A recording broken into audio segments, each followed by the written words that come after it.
नमः संस्कृता साथियों, मैं पुष्पा यादव आप सभी साथियों का अपने चैनल लक्ष्य संस्कृतम में हार्दिक स्वागत करती हूँ।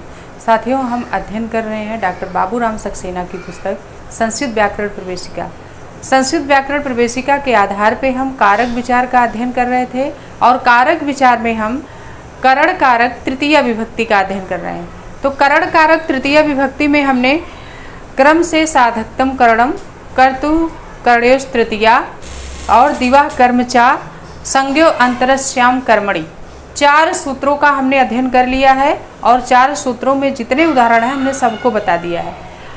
आज हम उसके बाद का जो सूत्र है ये वार्तिक सूत्र है और ये सूत्र हमारा है प्रकृत्यादिभ्य उपसंख्यानम। ये वार्तिक सूत्र है। ये सूत्र हमारा क्या कह रहा है, आइए हम इसको देख लेते हैं। तो ये प्रकृत्यादिभ्य उपसंख्यानम वार्तिक सूत्र ये कह रहा है कि प्रकृति आदि शब्दों के योग में भी तृतीया होती है। बस इसका यही है, प्रकृति आदि शब्दों के योग में भी कौन सी विभक्ति लगती है, तृतीया। और प्रकृति का मतलब क्या होता है, प्रकृति कह रहा प्रकृत्यादिभ्य कह रहा है, प्रकृति आदिभ्य माने आदि संख्यों के योग में, प्रकृति आदि शब्दों के योग में कौन सी विभक्ति लगती है, तृतीया लगती है। प्रकृति का मतलब होता है स्वभाव। प्रकृति का क्या मतलब होता है, स्वभाव। यानी स्वभाव आदि शब्द हो अगर तो उसमें भी तृतीया लगती है। बस यही इतना है इस सूत्र में। यही आप अगर समझ गए तो ये सूत्र आपके समझ में आ जाएगा कि प्रकृति आदि शब्दों के योग में तृतीया होती है। यानी स्वभाव आदि शब्द अगर आ जाता है कहीं भी उसमें तृतीया विभक्ति लगती है। किस सूत्र से, प्रकृत्यादिभ्य उपसंख्यानम सूत्र से। और ये वार्तिक सूत्र है। अब ये वार्तिक सूत्र हमारा है तो हम इसके उदाहरण को पहले समझते हैं। जैसे ये सूत्र हमारा प्रकृत्यादिभ्य कह रहा है कि प्रकृति आदि, प्रकृति का मतलब क्या हो गया, स्वभाव, स्वभाव आदि, स्वभाव आदि शब्दों के योग में कौन सी विभक्ति लगती है, तृतीया।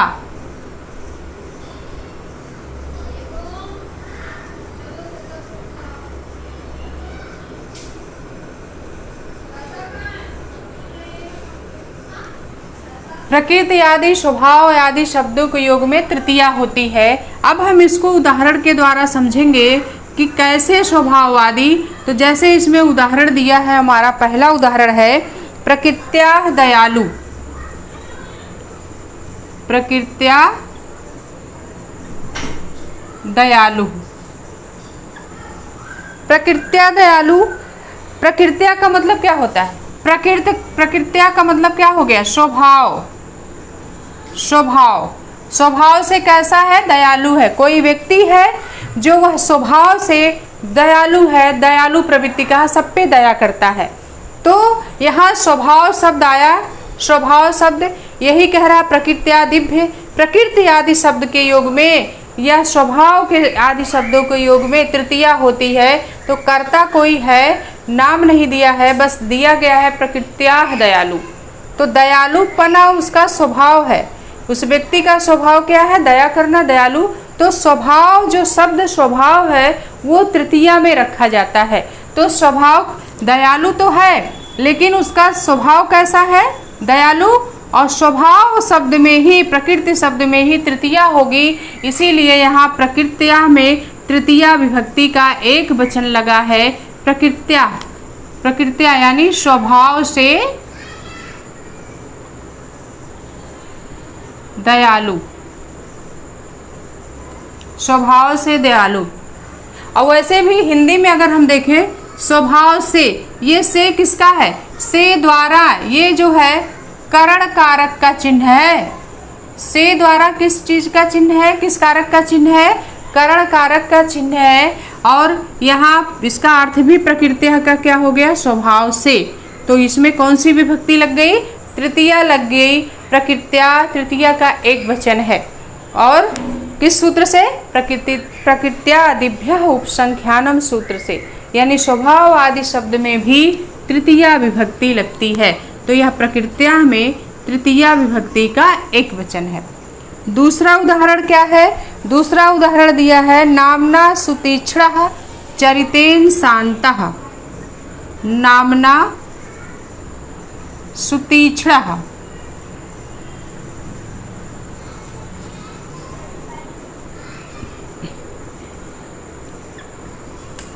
नामना सुतीक्ष्णः चरितेन शान्तः। नाम से कैसा है? कोई व्यक्ति है जो नाम से सुतीक्ष्ण है, नाम से उसका क्या है? सुतीक्ष्ण है नाम, और लेकिन चरित्र से कैसा है? शांत है। नाम क्या है उसका? सुतीक्ष्ण है, लेकिन चरित्र से कैसा है? शांत है। तो नाम से सुतीक्ष्ण है, तो नामना में भी तृतीया का एक वचन हो गया। साधक ये कर्तिकरणयोः तृतीया यानी करण कारक में तृतीया विभक्ति लगती है, तो नाम से करण कारक का चिन्ह है, इसलिए इसमें नाम में तृतीया लग गई। नामना तृतीय विभक्ति का एक वचन है। और इस क्या है? स्वभाव क्या है? चरितेन शान्तः, और उस व्यक्ति का जो स्वभाव है वह शांत स्वभाव का है। नाम से तो सुतीक्ष्ण है, लेकिन वह व्यक्ति चरित्र से शांत है। तो शांत क्या है उसका स्वभाव? उसका स्वभाव कैसा है? शांत रहना है, शांत रहना उसका स्वभाव है। तो स्वभाव में चरित्र में कौन सी विभक्ति लग गई है? तृतीया का एक वचन। नामना सुतेज चरितेन शान्तः। नामना में भी तृतीया का एक वचन है, चरितेन में भी तृतीया का एक वचन है। किस सूत्र से? प्रकृत्यादिभ्यः उपसंख्यानम। किस प्रकृति आदि स्वभाव आदि शब्द अगर आए तो उसमें तृतीया विभक्ति होती है। कोई व्यक्ति है जो नाम से सुतीक्ष्ण है, से करण कारक का चिन्ह है, इसलिए नाम से सुतीक्ष्ण है, तो नामना में भी तृतीया का एक वचन है। और जो है चरितेन शान्तः, उसका स्वभाव शांत रहना है, तो स्वभाव में तृतीया हो गई। स्वभाव यानी चरित्र, तो चरितेन हो गया। तो प्रकृत्यादिभ्यः उपसंख्यानम से नामना सुतीक्ष्ण चरितेन शान्तः। और तीसरा सूत्र हमारा है, तीसरा उदाहरण दिया है अर्जुनः सरलतया पठति।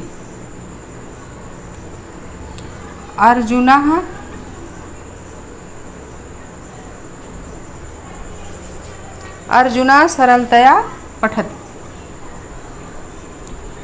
अब अर्जुन क्या है? कर्ता है। अर्जुन किसी व्यक्ति का नाम अर्जुन है, वह कर्ता हो गया। उसका काम क्या है? पठति, पढ़ना। पढ़ना उसकी क्रिया है, यानी अर्जुन कर्ता है, क्रिया क्या कर रहा है? पढ़ने की। और जो पढ़ रहा है वो कैसे पढ़ रहा है? सरलतया, बड़ी सरलता से, बड़े आसानी से पढ़ रहा है। तो इसका वो स्वभाव है। सरलता क्या है? उसका स्वभाव है। उस अर्जुन का स्वभाव कैसा है? सरल होना, बड़े आसानी से हर चीज को पढ़ ले जा रहा है। तो अर्जुन सरलतया पठति, अर्जुन आसानी से पढ़ता है। तो सरलतया स्वभाव है, तो स्वभाव आदि शब्द में कौन सी विभक्ति होगी? तृतीया होगी। इसीलिए सरलतया में तृतीया का एक वचन हुआ। किस सूत्र से? प्रकृत्यादिभ्य उपसंख्यानम सूत्र से। अर्जुनः सरलतया पठति, अर्जुन सरलता से पढ़ रहा है। तो अर्जुन का सरल होना स्वभाव है। अर्जुन का स्वभाव वाले शब्द में ही तृतीया होगी। किस सूत्र से होगी? प्रकृत्यादिभ्य उपसंख्यानम से। अब चौथा जो उदाहरण दिया है, चौथा उदाहरण दिया है शिशुः कलशेन स्थातुं शक्नोति। शिशुः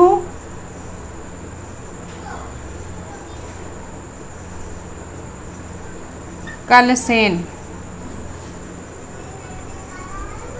स्थातुं शक्नोति।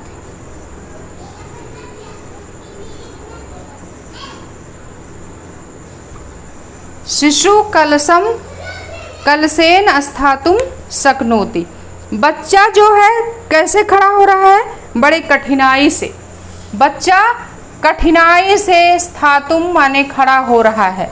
बच्चा खड़ा होने में सक्षम है, लेकिन कैसे हो रहा है? बड़े कठिनाई से। तो बच्चे का स्वभाव क्या है? यहाँ शिशु जो है कर्ता हो गया, और स्थातुम शक्नोति स्थित हो रहा, खड़ा हो रहा है। खड़े होने में समर्थ कैसे? कलशेन बड़े कठिनाई से। तो बच्चे का जो स्वभाव है खड़ा होना, वो कठिनाई से खड़ा हो रहा है। तो प्रकृत्यादिभ्य उपसंख्यानम से कलशेन में तृतीया लग गई, और हमारा वाक्य क्या बना? शिशु कलसेन स्थातुम शक्नोति, बच्चा कठिनाई से खड़ा हो रहा है। तो कलसेन में तृतीया हो गई यहाँ प्रकृत्यादिभ्यः उपसंख्यानम से।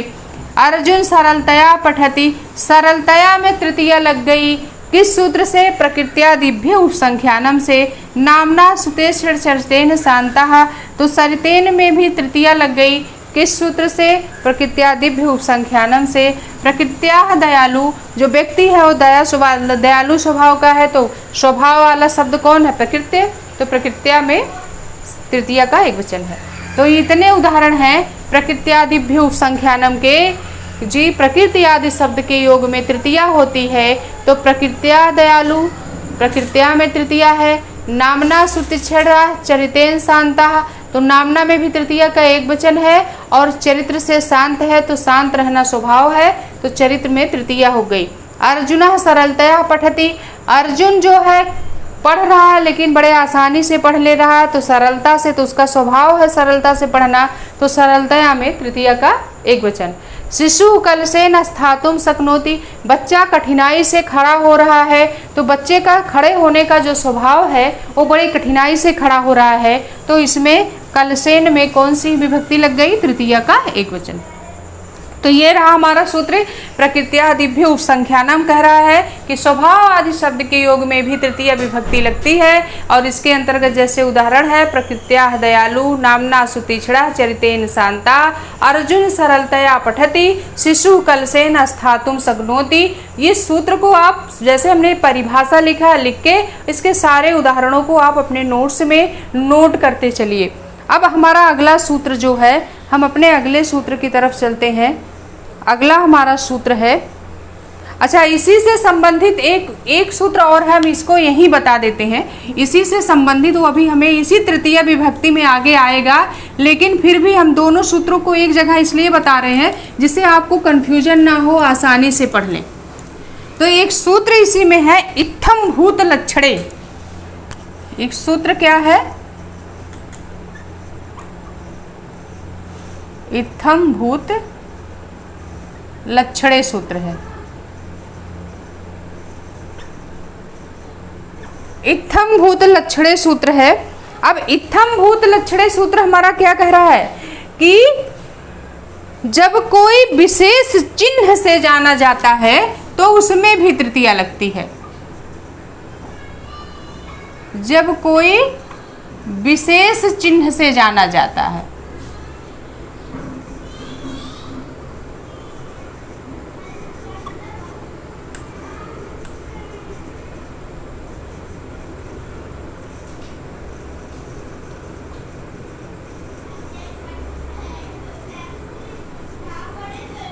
जब कोई विशेष चिन्ह से जाना जाता है तो उसमें भी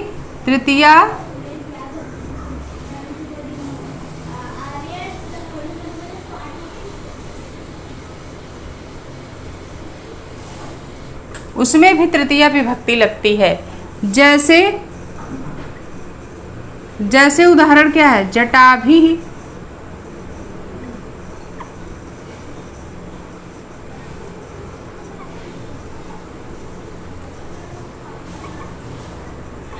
तापसा। जैसे हमारा उदाहरण है जटाभि तापसा। इत्थम भूत लक्षणे क्या कह रहा है कि जब कोई विशेष चिन्ह से जाना जाए तो उसमें भी तृतीया होती है।